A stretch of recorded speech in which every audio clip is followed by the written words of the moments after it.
Can you help? Can you help me? Can you help? Self-Helpless! Can you help? Can you help me? Can you help? Self-Helpless! Can you help? Can you help me? Can you help? Self-Helpless! Welcome to another episode of Self-Helpless. I'm Taylor Tomlinson. I'm Kelsey Cook. I'm Delaney Fisher. And today we are talking about a book that I started reading and I was like, well, this is changing my whole entire life. God damn it. I think we have to do an episode on it. It is called Getting the Love You Want, A Guide for Couples by Harville Hendrix and Helen LaKelly Hunt. They are professional therapists who are also a married couple. And this, this is, buckle up, everybody. This shit is bananas. It's like getting a basketball lesson from Michael Jordan. I mean, it's like, who else do you want teaching you about relationships than a married couple who's also, they're both marriage therapists? Like, that's as good as it gets. That's exactly right. And it's both of their second marriage too. So it's like, which relatable. Is kind of the plot thickens. Yeah. Well, I think that sometimes you get advice from your friends who have been like happily married since they were 19. Dustin. And you're kind of like, yeah, this is great, but also you've never had your heart broken even one time, you know? So Right. I like that they're like, yes, we have this great relationship, but also we know how it feels to get divorced and have one fall apart, and it's very hard. And I just, I think it's great. Yeah. So we have a few quotables. Do you want to read the Helpster submitted quotable, Kelsey? Yes, I do. So this is from our Helpster Rose. It is, no one sees what you see, even if they see it too. Ooh, that is a mind fuck. Dang. I like that. And it's not attributed to anybody in particular, but I like that a lot. Mm-hmm. I really, really like that a lot. Even like, do you guys ever just like look at yourself in the mirror and you're like, or like you look at a picture of yourself and you're like, oh, I guess that's what I look like. But you will never see yourself objectively. Totally. So it's completely impossible. If you really want to ruin your entire day and just have your brain absolutely scrambled, if you go on TikTok, there's a filter that, have you done this where it mirrors your face? No. The inverted filter. Inverted filter. What? So you can see what you look like to other people. Oh no. Weird. Would not recommend. I don't want to look not. at myself like I'm outside of my body. That sounds very strange. It feels like it's like a virtual hologram or something. It's so weird because you get so used to seeing your face the way you see it in a mirror, and I look really different. Yeah. It's really jarring. Has anyone done this on TikTok? I'm sure they probably have, but has anyone done it on TikTok where they talk about the inverted filter and then they talk about the fact that like we did that when we were kids, or at least I did, where you would use the bathroom mirrors to do that? Has someone already done a video of that? Someone must have. I'm sure someone must have. But that used to be to see what for me, it was like to see what your profile looked like. You know what I mean? It does invert you. It does invert. Yeah, that's true. I guess just I hadn't seen like straight on like that, just like your face flipped, and it is a weird feeling. It is super weird. It's super weird to see you inverted staring straight back at you, and you're like, oh, is this what I've been putting out into the world? Yeah, no fucking thanks. I am avoiding that at all costs. Hence, I am not on the TikTok. Delaney, I thought you got off of Instagram to get onto TikTok. I thought that was the whole plan. You imagine? Oh yeah. We wish you were on TikTok. It's so fun. I love that you send me TikTok videos still, and I can look at them. So that's fun. That's true. That's true. Yeah. Love it. I've been sending Delaney TikToks of like bathtubs, tree houses, yeah, calming things. Taylor's really trying to lure me into it. Kelsey will send me like hot tips for stuff. Like, this is all I need. I need like the best friend filter to send me the shit that I actually want to see. Then I don't see the other stuff.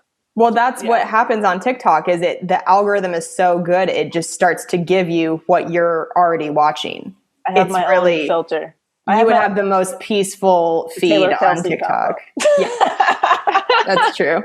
Like this is curated by I have a human algorithm. You're more intentional and thoughtful than the machine. That's funny. I have a couple other quotables that are from the book because, as with any great self-help book, they start every chapter with a quotable. So this one is from Carl Jung. It says, "Seldom or never does a marriage develop into an individual relationship smoothly without crisis. There is no birth of consciousness without pain." Oof. Yeah. Deep. Isn't that good? There is no birth of consciousness without pain. Whoo, that hurts. Right. And then the other one is, this is from, I shouldn't have picked this one because I'm going to butcher the name. Shirdi Sai Baba? I'm so sorry. It's Shirdi. I've never heard you sound less confident about anything in your entire life. Less confident. Wow, I'm so sorry. Whatever. Just Google the quote. It's really good. "Before you speak, ask yourself, is it kind? Is it necessary? Is it true? Does it improve on the silence?" Delicious. That's a lot of, does it improve on the silence? I mean, my God, that's a lot of pressure up against silence. It's like... Silence is pretty good. Stop talking out of your ass is basically what that quote is saying. Stop being an asshole and stop being dumb. How about that? I mean, a lot of these can be said that way. I like it. What is that? That first one was about individuating the relationship. Does that mean like the relationship becomes its own entity? Is that what that first one meant? Okay, that makes sense. By the way, you can submit quotables to get featured on the show at our Patreon account. Patreon.com/self-helpless. Yes. Well done. Well done. All right, let's get into it here. Yes. Much like the book we've talked about Attached on this show, this book really just really makes you come to terms with the fact that you're just trying to date your mom and dad. That's really what you're trying to do. Your choice of life partner is influenced by your hidden childhood desires. So unconsciously, we're all trying to recreate our childhood environment. And nowhere is this more clear than at the beginning of a relationship. Like in the early days, people tend to treat each other like babies. They're like, "Ooh, your skin is so soft. Look how cute your ears are." That's so embarrassing to read because I fully have done that. I'm like, "Oh my God, your ears are so soft." And it's like, these are unhealed wounds. Normal first date behavior for you is just like gently rubbing the lobe of their ear between your two fingers. Little lobe touch. That is pretty gross. I mean, think about the names you call each other, baby, teddy bear. These are things from when you're a kid. From our childhood, we create an image in our head of an ideal caregiver or an imago figure, as we'll learn. The imago technique is what they talk about in the book. So it's someone who resembles our parents and meets our needs. The imago figure influences us when selecting a partner. We're also attracted to opposites. Basically, we're trying to find the partner who has traits that we lost when we entered adulthood. And these relationships work because of the sense of wholeness. One is messy, the other's neat. One is too serious, the other is a jokester. So that was something that I thought was really interesting, where the book talks about this idea of like your lost self. So like things that you repressed in childhood because of whatever, like if as a kid you like weren't allowed to, I don't know, be super loud or something. And so you had to learn to be really quiet. Like you might be attracted to a partner who's really like extroverted and loud and outgoing. Right. And in a way you're trying to like get that part of yourself back that you lost when you were a kid, which I've definitely done in relationships, or I haven't noticed. I'm like, why am I so attracted to someone I'm so opposite of in this way, or I don't have this big thing in common with. And it's like, that's the reason, because you can't do it by yourself. So you see it in someone else. But yeah, I have highlighted so much in this book, so excuse me if I read too much. But the goal, a lot of people's goal unconsciously in their relationship is to experience with the partner the same sensations they experienced with their caretakers, and then assign their partner the task of making it happen. Like, okay, partner, I expect you to satisfy the unmet emotional needs that I brought from childhood. Jesus. No so pressure. Not only are you like, let's be in love, take care. You're literally like, fix what happened to me when I was a kid. Yes. Remind me enough of my dad that if you do the thing he didn't do, I might be okay. Oh, Lord. Yikes. Yeah. We pick the partner that reminds us of them to re-experience old feelings that we could, so that we can then heal the sadness and pain from the past. Which is a lot to unpack, guys. Oh my God. Like there's an example in the book too about a guy whose like wife says she's going to be at home when he gets off of work and we'll have dinner made, etc. And when he gets home, there's a note that says like, "Oh, I'm late at work. I had to stay late at work, you know, eat without me or whatever." And then a couple days later, he notices he still feels resentful and like sort of distant and cold towards her, and doesn't like realize why. And it says, days later, you might be puzzled by your reaction. You know your wife has a demanding job just like you do, since she had to work overtime as well. So why are you so upset with her? Why do you feel betrayed? Outside your awareness, her absence triggered feelings you had decades ago when you were being raised by working parents. And like, so it's just reminding you of when you were a kid, like your past worms its way into your present, making you overreact to your wife's late homecoming. To your old brain, you were experiencing the same sense of abandonment you had felt growing up. Mm-hmm. Yeah. Is there anything that you guys feel comfortable sharing that you have noticed in relationships that maybe you react to in a way that has made you go, "Oh, where did that come from?" And then later you realized, "Oh, that made me feel this way or reminded me of this experience when I was a kid," even though it's not that and it's completely different. Oh yeah. Yeah. You want to share, Del? Yeah, I have some positive stuff. I think like I love and admire that Cam is like so kind of stable. like he has like a conventional job. He likes it. He's very dependable. There's not a whole lot of like insane up and down surprises. It's just, I can count on him, every day. Yeah. And I really feel like that way about my dad. Like I always know where my dad's going to be. He's over there in this one spot, like this is, he's in the garage. yeah. And I always kind of liked that, I remember. And then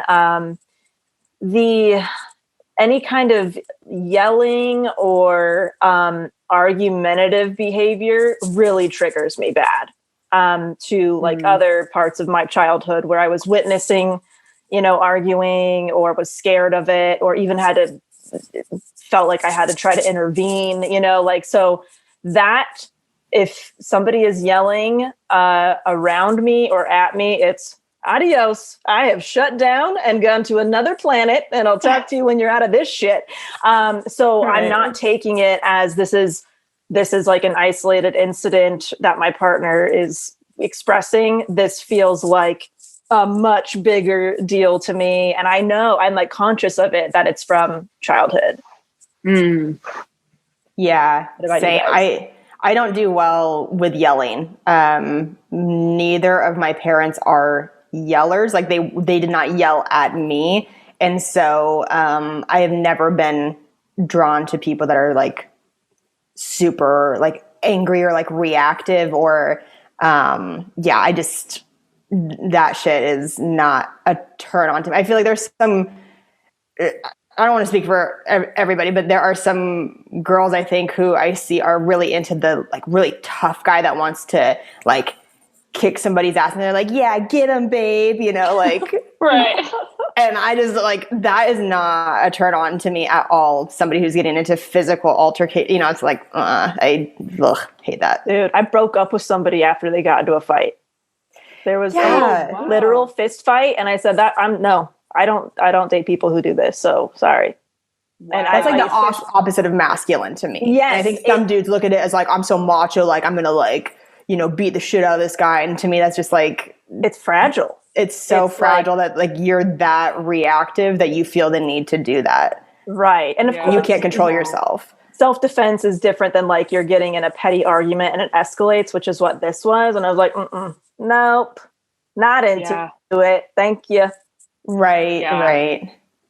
I noticed an example I have is I noticed that when I was on the road all the time, and this happened in a couple of relationships of mine, I noticed that I was starting to panic a lot when I was going on the road and I was going to be away from my partner.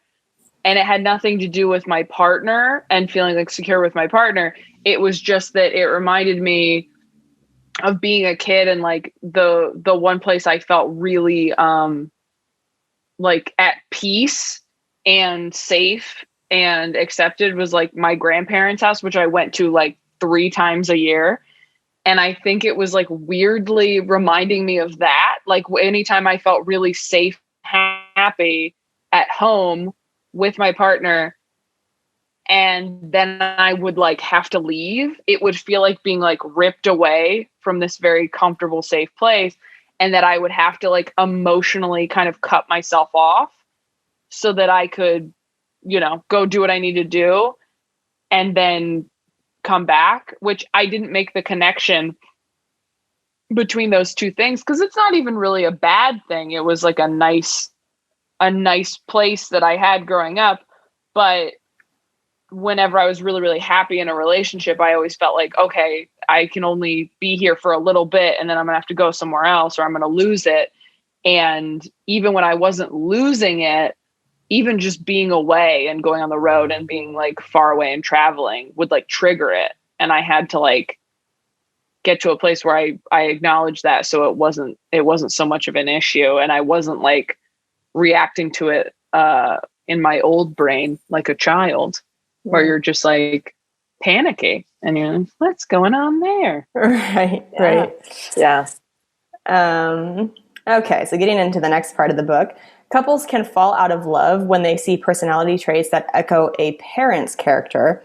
Unfortunately, as people begin to notice previously hidden traits, they fall out of love with their partner. For example, those who have an alcoholic parent tend to end up with a partner with an addiction of some sort. For example, take Catherine and Bernard, who were clients of the author. During the couple's therapy sessions, it was revealed that Catherine's father often experienced silent depressive episodes. Bernard was a quiet man too, and also retreated in long periods of silence. This similarity to her father led Catherine to choose him as a partner. When they began to argue over daily issues, his silence angered her and placed a strain on their relationship.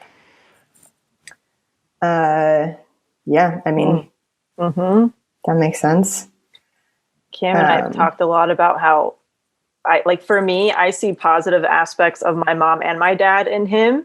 But we really talk about how sometimes it feels like he's very similar to my dad and I'm a lot like his mom.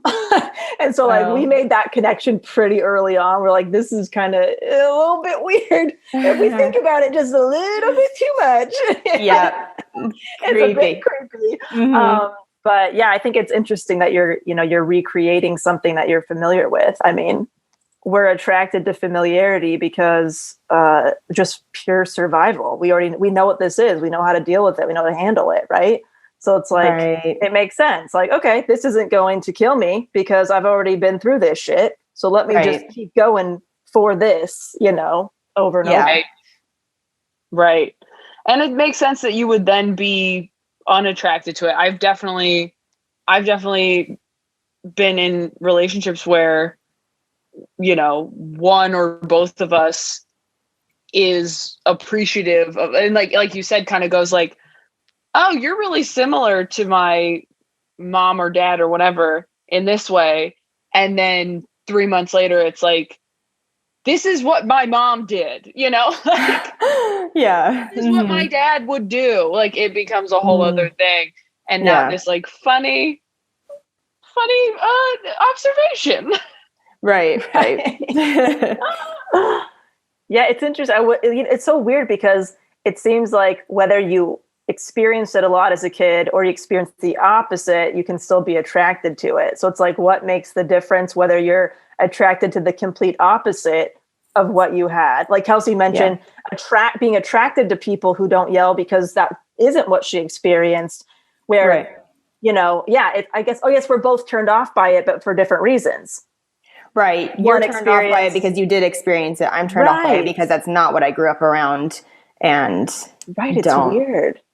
It's not familiar to me. Right. So I'm not when I see it happening, I'm like, ugh, don't like this. Right. And I guess it's familiar to me, but in not a good way. So I'm like, I know what this is, and I'm going to run from this. Right. Oh, interesting.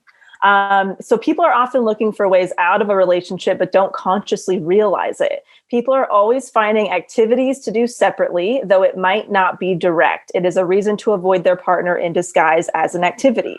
Why do partners avoid each other in the first place? One reason is that subconsciously they see each other as mortal enemies. The moment our imago match doesn't live up to expectations, our subconscious associates a partner with pain.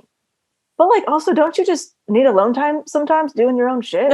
Yeah, sometimes you need alone time. Right. They were talking about specific examples in the book of like couples who aren't happy anymore. So they just stay really, really busy all the time.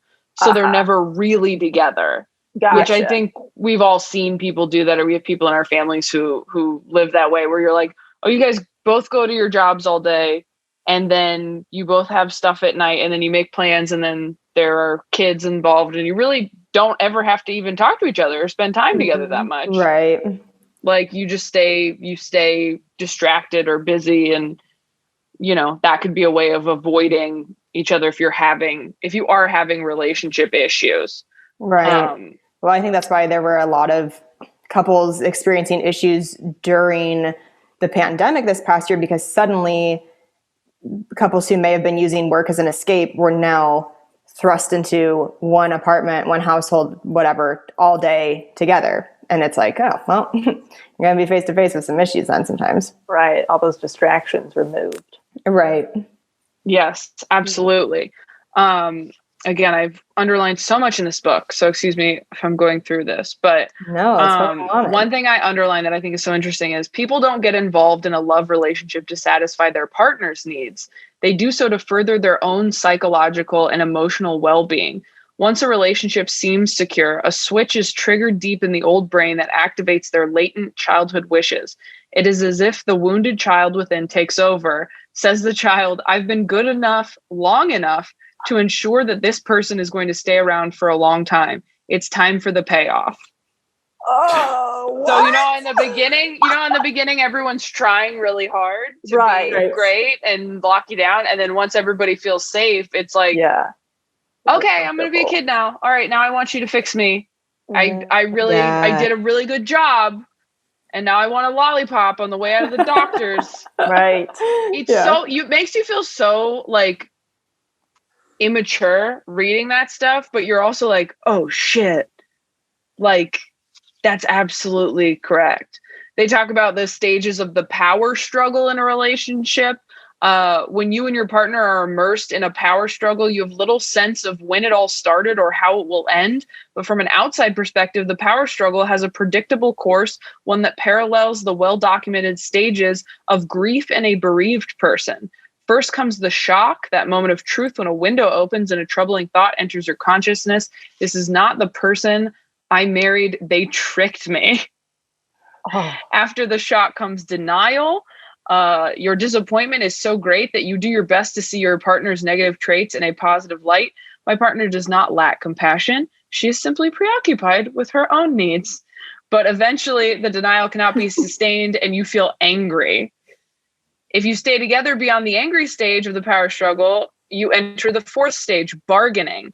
If you stop drinking so much, I'll be more interested in sex. If you make an effort to treat my mother more kindly, I'll go on more fishing trips with you. And And the Count me out of that relationship. and the last stage of the power struggle is despair. When couples reach this final juncture, they have no hope of finding joy or happiness within the relationship. The pain has gone on too long. At this point, half of couples abandon the relationship, and those who stay together create what is called a parallel relationship and try to find their happiness outside the partnership, which is a good example of what we were just talking about with being too busy for each other. So it's like, okay, I'm going to find a parallel relationship. And that doesn't always mean like cheating. I think it could also just be like, oh, it's going to be my relationship with my kids. It's going to be me at the PTA. It's going to be me over here doing my career. Like, it's not going to happen with you. Right. So I feel like playful bargaining is okay though, right? Because it's like sometimes Cam will be like, if you rub my head for 15 minutes, I will deliver you a burrito. And I'm like, fuck yeah, give me that head, baby. I'm like, fine. This is a transaction and I am okay with it. You know? Yeah, I think that's different. Their examples were so funny. It's like, how about you just be nice to my mom and we leave fishing out of the equation entirely? Right. How about you just be decent? How about that? How about that? Come on, guys. Yes. Interesting. There are 10 characteristics of a conscious partnership that they talk about. A conscious partnership is a relationship that is mutually supportive and fosters the psychological and spiritual growth of both individuals. So it's when both partners focus on the relationship as primary. Okay, so number 1 is you realize that your love relationship has a hidden purpose to help you overcome the limitations of your childhood.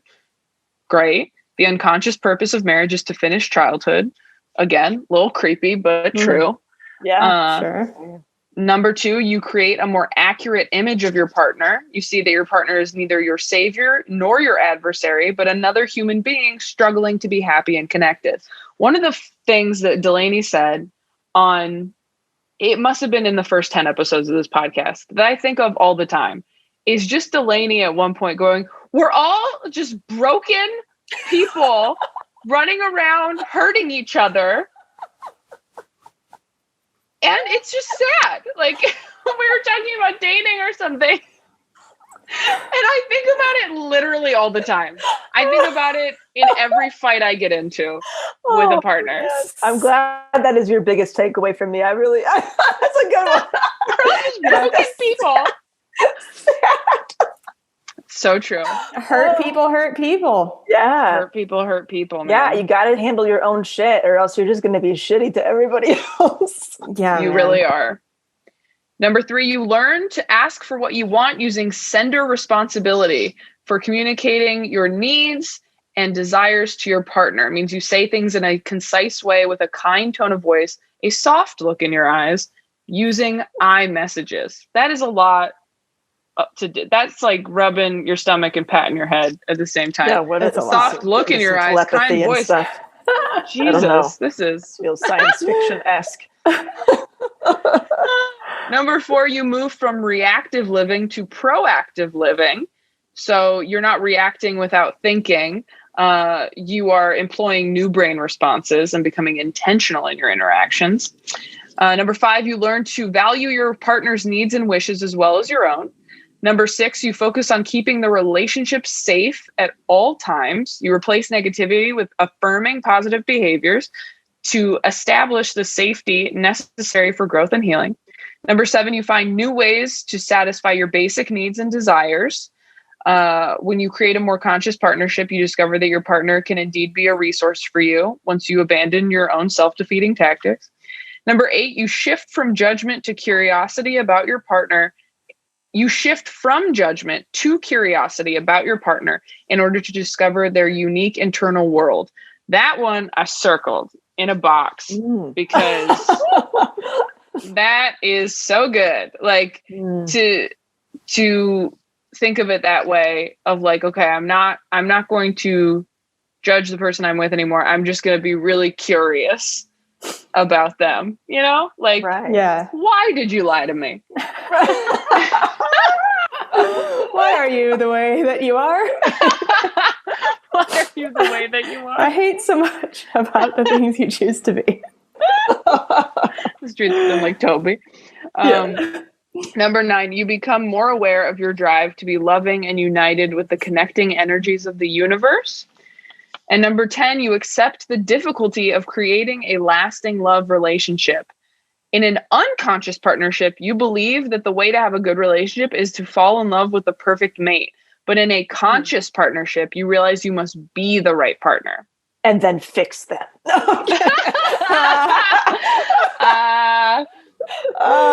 It's weird to think about, though, that for our partner, like, I'm helping Cam with his childhood shit in a way, which is a weird thing to think about. Like, what am I bringing to the table that he needs from back in the day? That's a very strange thought. You know? Right. Yeah, exactly. Do someone want to read the 3-step approach to non-judgmental listening? Sure. Yeah.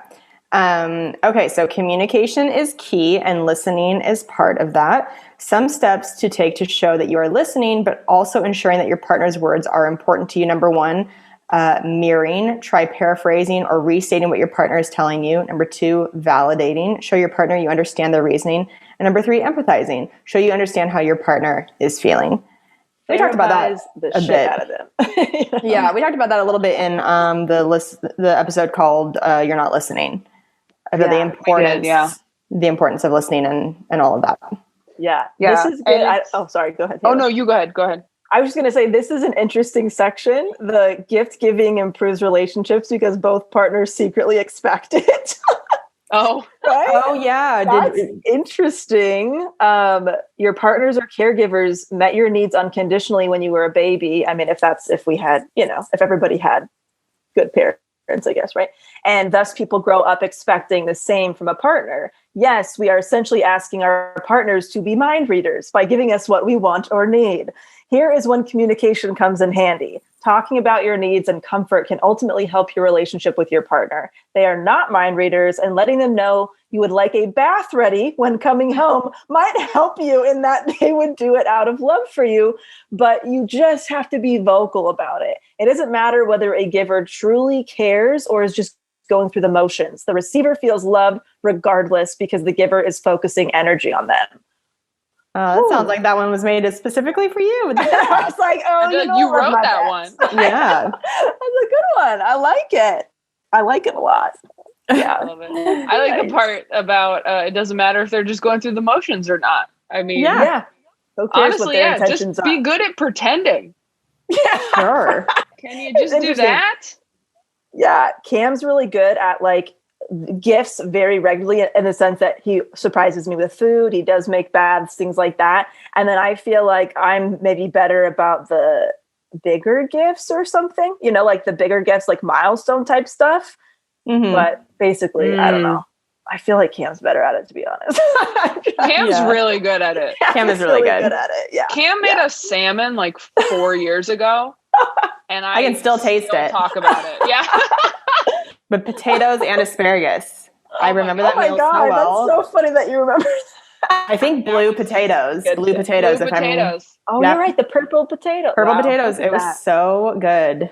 I got to tell Cam that he compliments to the chef. Memorable dinner. Chef's kiss. Before the vegan kiss happened. Chef's kiss. Yes. There's a part where they talk about criticism. And I really like it when, obviously I picked that quotable earlier. I like it when you read things that tell you how to like kind of talk yourself down in situations by asking yourself a bunch of questions. Cause I feel like this is what I do with myself all the time. So they talk about, somebody being in a fight with their partner, and a way that you can work through that is you can write down your criticism of your partner on a piece of paper. For example, you're always so disorganized, and then answer the following questions. How do I feel when my partner acts this way? What thoughts do I have when my partner acts this way? What deeper feelings might underlie these thoughts and feelings? And did I ever have these thoughts and feelings when I was a child?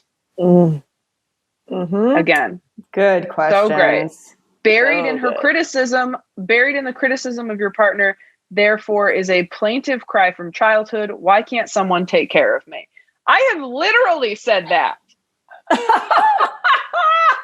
Fuck my inner child. I have actually said that, I think. So many where I'm just like, I literally just want someone to take care of me. Like, I will take care of you back, but that's all I want. Right. Just take care of me. So good. I mean, come on. Something else there. Use container transactions to express rage harmlessly. Getting angry is normal and part of being human, but it's when you start turning your anger into rage that when your relationship can be at risk. So using container transactions can help. The steps above are great examples of container transactions.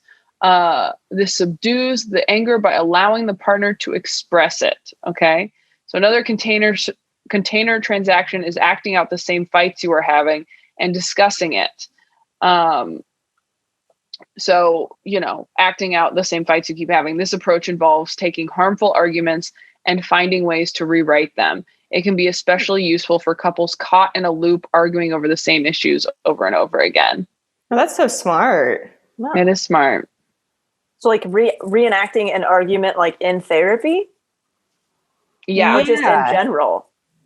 I mean, I think either, but that's so smart because when you're in those sort of loop arguments, if as a couple you have the same fights over and over, once you get into it, it's like you're tapped into a different part of your brain that's not even really pausing to think about things. You're just reacting and reacting and reacting. And yeah, I think that's cool that when you're both calm to really rewrite it together. Yeah, that is a good idea. I like it. Yeah, very good. Go ahead, Del. Changing your personality and shedding your ego is a sign of love and will help you grow as a person.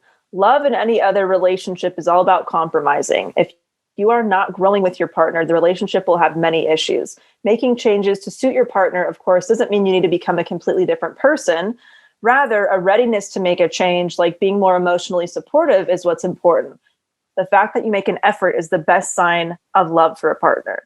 Yeah, I would say, not changing personality, but just like altering your behavior a little bit to meet whatever need that they have. And like not changing, just like accommodating. Right, exactly. Right. Like, absolutely. And like shedding your ego, like, maybe I feel stupid when I have to do this thing for my partner, but I know it's what they like and what they want. Like, kind of talking about love languages in a way.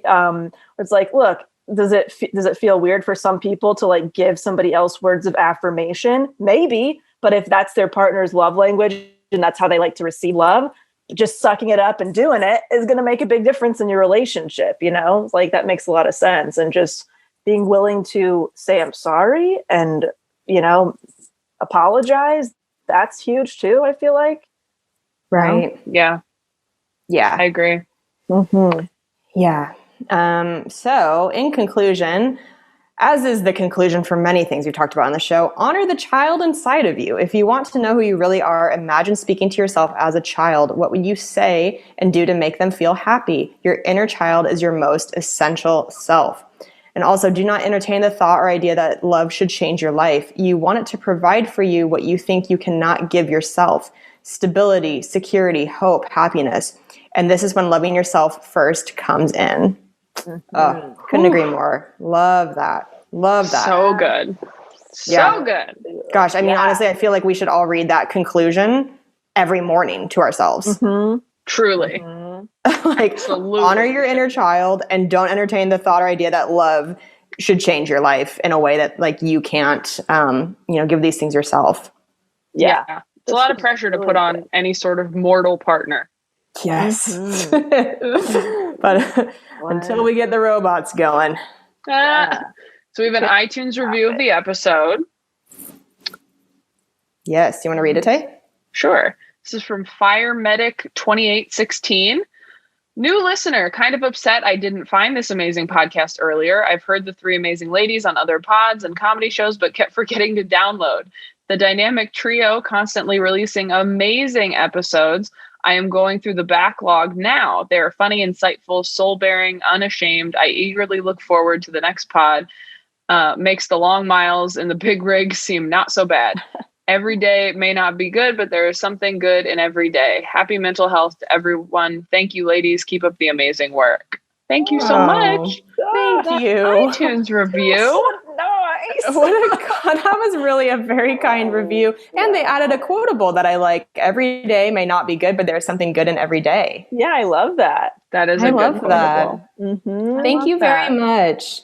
Sweet. We continue to be on the top charts on iTunes, which is just really, really cool. And truly, you guys leaving iTunes ratings and reviews helps us not only stay on there, but keep moving up. So as always, please, if you have a second, just look at your phone right now. You can click that 5th star and help us a ton. Yeah. A lot of people find the show that way, which is cool. Yeah. You two have segments you want to do before we wrap up?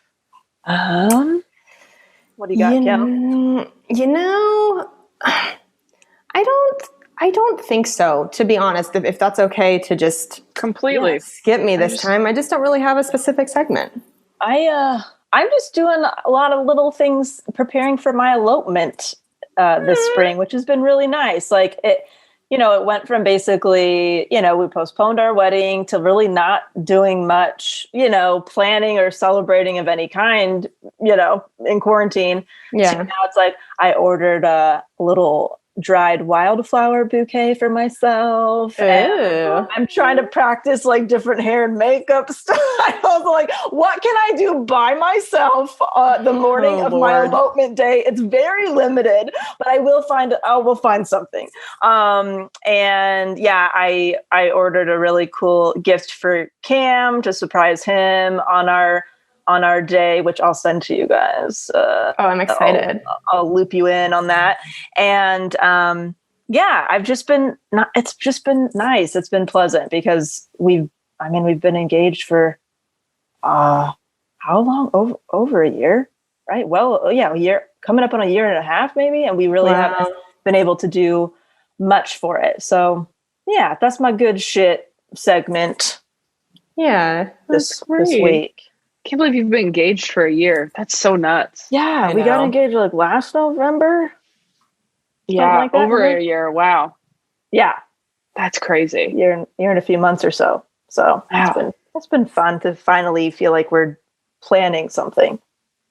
Yeah. That's gonna be awesome. Yay! How about you, Tay? I have. I don't know what segment this would fall under. But I have kind of a sad announcement that I've been very nervous about. And Kelsey and Delaney already know it. It's not like I'm like, oh my God, that would be dropping. Can you imagine? I was just like, and anyway, I talked to Kelsey and Delaney over the weekend, and the three of us have had this talk a few times. And I think if you guys remember this time last year, there was a podcast episode where I talked about the fact that I was going to be stepping back and maybe being on less episodes. And that was the case for, I think, a couple months leading up to my special coming out. And then, luckily there was a pandemic. So then I had plenty of time to be on the podcast, sometimes twice a week. I mean, we really just we went hard for a while. Mm-hmm. So it was like I got like overtime. And in the last 6 months or whatever that things have started getting busy again, it has become clearer and clearer to me that I just don't have the bandwidth to be on the podcast every week for a variety of reasons. And it's very hard. It's a tough decision for a lot of reasons. Mostly because look, you guys, the only reason I wanted to do this podcast is to make sure Kelsey and Delaney would be my friends forever. And I feel like now that has been accomplished, I can go. Secured. Secured. Friendship secured. You're like Thanos. You like caught the jewels. And now you're like, I'm snapping my fingers. I'm gone. Yeah. No, it's really hard. I mean, you guys, the listeners are, you're amazing, and you've come to so many shows, and you feel like you know us, and we feel like we know you, and getting to meet you guys over the years has been amazing. And like, obviously I will come back for episodes at times. I can't imagine like never, ever doing an episode again. I'm sure make Kelsey and Delaney let me come on and talk about Oh my a TikTok video I saw or something. I'm like, this would be a great episode. But yeah, just where I'm at right now in my life and certain things I have going on, and for my own mental health, it is for the best that I am not doing a podcast every week. So and I'm trying to step away from podcasting in general, not just Self-Helpless. I mean, we all three of us get a lot of requests to be on people's podcasts, and even that I'm trying to be a little more private.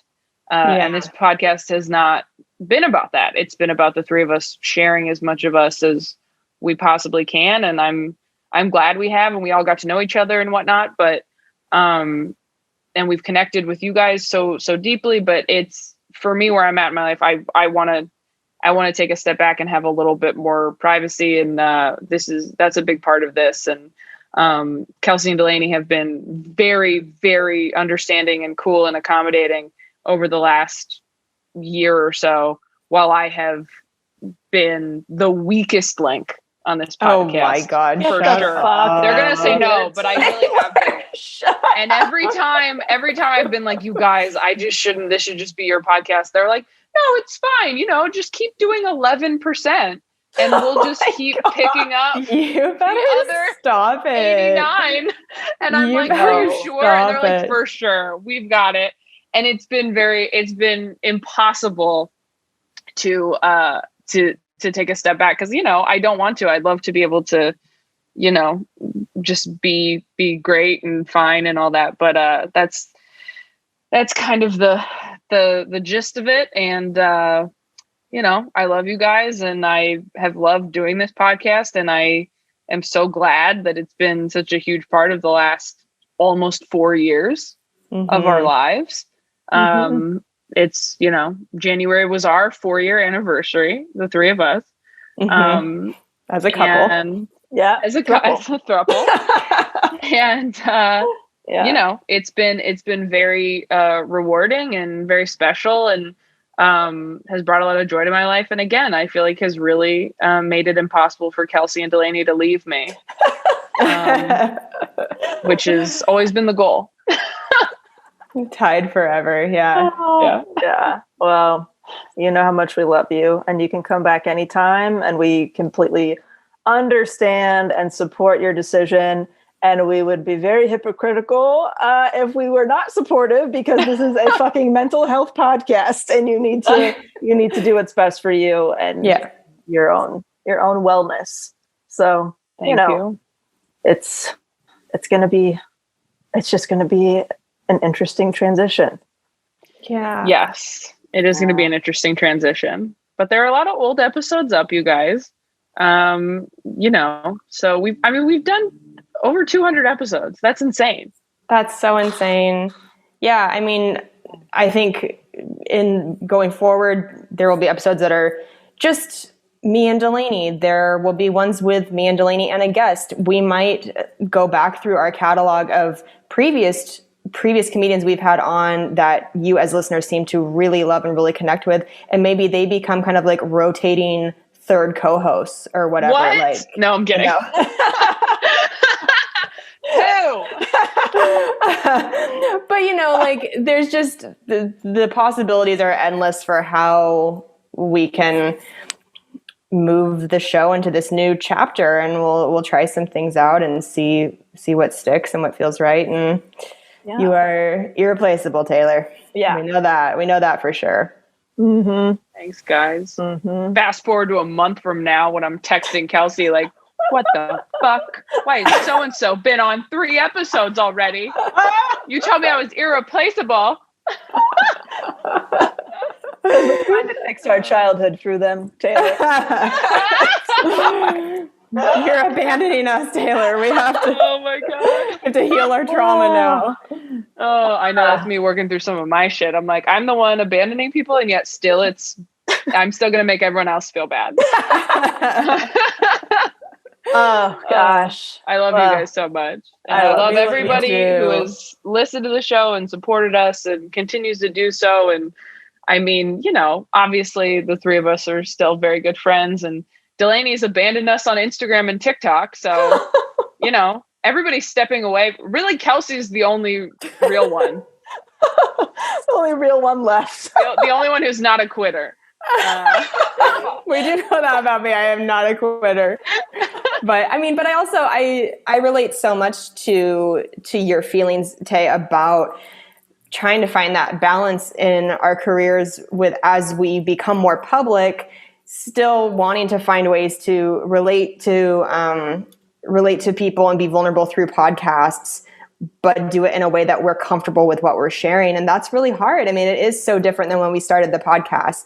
And it's I don't know how long it's going to take for me to figure out what that balance is, but it is it's hard for sure. Yeah, we were the most open books. Most open this podcast. Yes. Yeah. Yes. Absolutely. Yeah. And it's fun. It's so fun in the moment because you're having a deep conversation with two of your best friends and you're talking about this interesting topic, and then you realize like, oh God, this is going to be on the internet forever. And the bigger our podcast has grown, it's like, oh, this is getting listened to by a lot of people. And you just become more and more mindful of how much you want of your life out there. Mm-hmm. Yes, absolutely. Absolutely. I mean, we were talking like, I mean, I'm no longer in the entertainment industry, and like I've cut down. I mean, I've left social media and taken videos down and stuff like that, and I don't deal with half the shit Taylor and Kelsey deal with. So it's like I think we're all in that place of finding like what's going to work for us, and it's going to look completely different for each one of us. That's what's so interesting. Finding that, but I don't know. Right. I love you guys, and I'm super proud of all of this and our relationship and what we built together, and the fact that I was saying, the other day, like we've been in correspondence with each other several times a week for almost 4 years. That's kind of insane when you think about it, whether it's email chains, phone calls, texts, and we're still here. And I think that's something to be very proud of, because a lot of collaborations end for I'm gonna cry. I know. I can feel like I'm tearing up too. It's a lot. Maybe I'll just leave it there. I was gonna say a lot of collaborations end for different reasons, and so this is different. Yeah. Oh. Oh my God. I wish I could hug you guys. I know. I was like, okay. I was doing so good. In 4 minutes. You were doing so good, Del. I feel like I almost don't want to think about it too much. Yeah. Because it's too weird to think about. I feel like it's just gonna transition and happen, but I can't think too much about this. I'm gonna get emotional. I can't think about it being like the last. It's just another one of the three of us. Yeah. It's another episode. Another deal. Signing off. No, I know. That was the whole episode for me, where I was just like, just focus on the book. Everything's fine. Yeah. Yeah. It was, I'm very grateful that we got to do this together, and it's not, again, I'm not thinking about it that hard, because I'm gonna come back on it. Like we're gonna do another episode again. Like it's not, it just, it's just not every week anymore, maybe it's every couple months or something. So it's, it's fine. Yeah. Everything's fine. Mm-hmm. Everything's fine. Everything's totally fine. I'm totally fine. I'm not touching my desk at all. Everything's good. I got flowers next to me. I'm looking at something pretty. You're snorting. Everything's okay. Everything's in balance. I love you guys so much. I love everybody listening, and very excited for the next phase of Self-Helpless. I'm excited to start listening to the show. Oh man. So funny. Well, gosh, how do you end an episode like this? It's okay. It's not the end of the three of us. There will be more episodes with Tay. Right. Delaney and I will continue to do the podcast every week. Everything's going to be fine. Everything's going to be fine. Don't worry, you guys. Stop crying about it. Delaney, you have your shit together the most of any of us. So when you cry, it feels worse than it is. It does. Yeah. It's like, oh no. Oh no. Like what happened? What did I do? I was doing so good. I was just making sure to breathe throughout the whole episode, and I just crumbled towards the end. But I made it through for the meat of it, if you will. Yeah. Delaney's like, oh my God, I have to do even more work. Stop. All right, guys. Well, we love you, and we will talk to you next week. Yes. Bye. Bye. Thank you guys so much for listening to Self-Helpless. We really appreciate it and would love anything you can do to help the show grow and get the word out. So if you could leave us a 5-star rating and review on iTunes, that helps us move up the iTunes charts. If you can tell a friend, a coworker, a family member, anybody that you think would love the podcast, you can also screenshot an episode and share it in your Instagram, in your Instagram stories. Anything helps. Also, if you want more of the show, if you want bonus episodes, if you want to be able to be more interactive and help choose podcast topics, you can go to patreon.com/selfhelpless and join there. You guys can follow me on Instagram at Kelsey Cook Comedy, on Twitter at Kelsey Cook. You can go to my website, kelseycook.com, which has links to my online makeup course. You can listen to my album, Savor It, on Spotify and iTunes, and you can watch my foosball web series on YouTube called Wrists of Fury. How about you guys? Where can people find you? You can follow me at Taylor Tomlinson on Instagram and Twitter. My website is ttomcomedy.com. And you can watch my 1-hour special streaming on Netflix right now called Quarter Life Crisis. Awesome. And you can find me at DelaneyFisher.com. That's where you'll find information about my one-to-one consulting and my online courses. So basically, if you're a business owner, podcaster, or comedian, and you're looking to either start those things or grow those things, you can reach out to me for more information. And I also have an email list at DelaneyFisher.com where I share my favorite tools, tips, treats, and free shit. And then we just want to say a big special thank you to our wonderful editor, Emma Erdbrink, and our fantastic associate producer, Humaira Nawaz. And you can find everything that we all just mentioned at selfhelplesspodcast.com.